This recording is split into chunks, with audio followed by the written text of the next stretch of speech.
శ్రీమాత్రే నమః. నమస్కారం. క్రోధినామ సంవత్సర ఉగాది శుభాకాంక్షలు ప్రతి ఒక్కరికి కూడా. మనం ఉగాది గురించి కూడా గత కొన్ని ఎపిసోడ్లో తెలుసుకున్నాం. ఉగాది అంటే ఏంటి, ఏం చేయాలి, ఆ రోజు చేయవలసినవన్నీ కూడా చేస్తాం.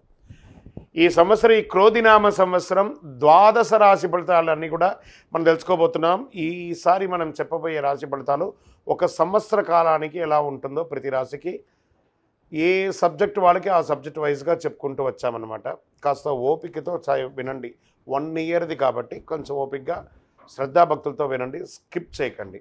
అండ్ సద్గురు జ్యోతిషాలయం చెప్తున్నటువంటి ఈ యొక్క అద్భుతమైనటువంటి 1 ఇయర్ ప్రిడిక్షన్లో మా ఛానల్ చూస్తున్న ప్రతి ప్రేక్షక మిత్రులకి పేరు పేరున మీరందరూ కూడా ఆయురారోగ్య ఐశ్వర్యాలతో ఉండాలని భగవంతుని ప్రార్థిస్తున్నాం.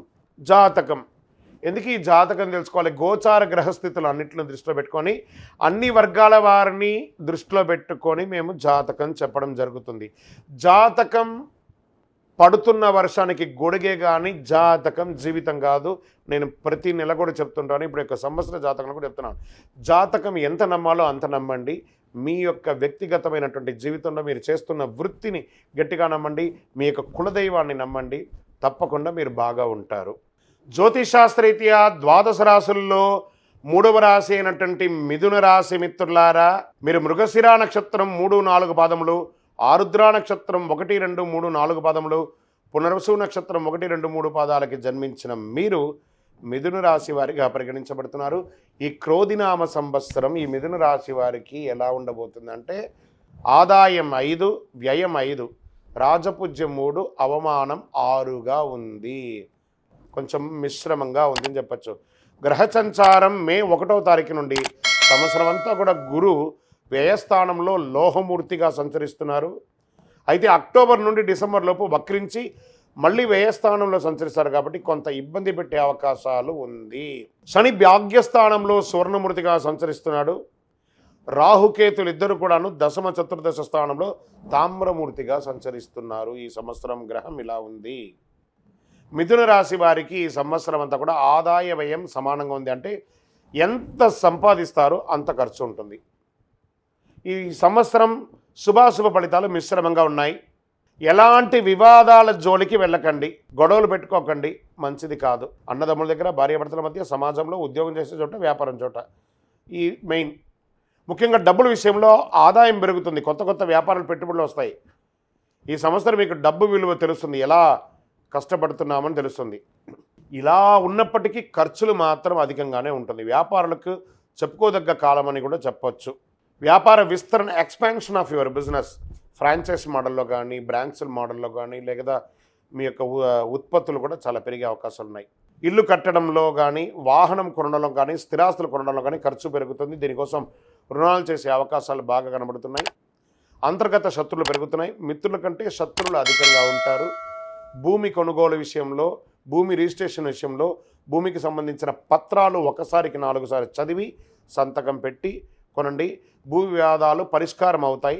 పాత రుణాలు తీరుస్తారు. కొత్త రుణాలు ఆశించిన విధంగా సర్దుబాటు అవుతాయి.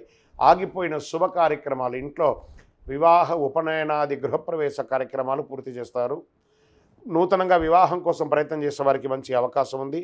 దంపతుల మధ్య తరచూ ఉన్నటువంటి ఆ యొక్క గ్యాప్ కూర్చొని మాట్లాడుకొని ఆనందంగా శుభ ఫలితాలను పొందుతారు.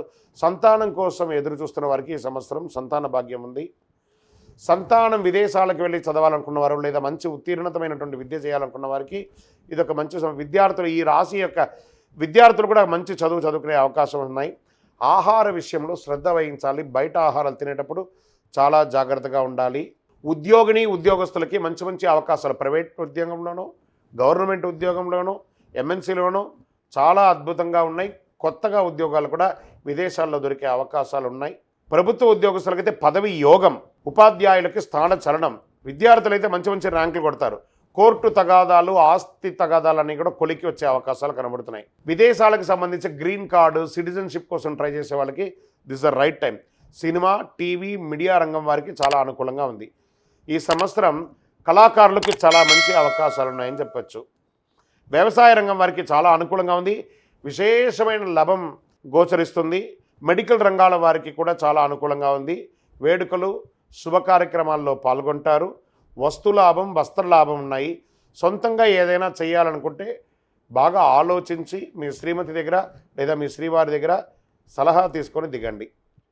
కొత్త సంస్థలు స్థాపించడానికి ఇది ఒక మంచి సమయం. ఆరోగ్యం పట్ల జాగ్రత్త. తరచూ వైద్య పరీక్షలు చేయించుకోవడం లేదా ఒక శస్త్రచికిత్స జరిగే అవకాశాలు కూడా ఉన్నాయి. జాగ్రత్త. సూర్య భగవానుని ప్రార్థన చేయండి. అయ్యప్ప స్వామి వారిని ప్రార్థన చేయండి. ఇంకనూ సకల దోషాలు తొలగి ఆనందంగా ఉండడానికి మీరు మీ వయస్సు ఎంత ఉందో అన్ని దీపాలను దేవాలయంలో వెలిగించండి. Lucky number 9. బుధవారం మీకు చాలా కలిసి వస్తుంది. బ్లూ రంగు మీకు చాలా కలిసి వస్తుంది. మీ యొక్క వ్యక్తిగత జాతకాలని తెలుసుకోవాలనుకుంటే మీ పరిసర ప్రాంతాల్లో ఉన్నటువంటి సద్గురువులను సంప్రదించి జాతకం తెలుసుకోండి. లేదా మా ద్వారా తెలుసుకోవాలనుకుంటే మా టీవీలో కనబడుతున్న డిస్ప్లే నంబర్కి మీ పేరు, date of birth, time of birth, place of birth WhatsApp చేయండి.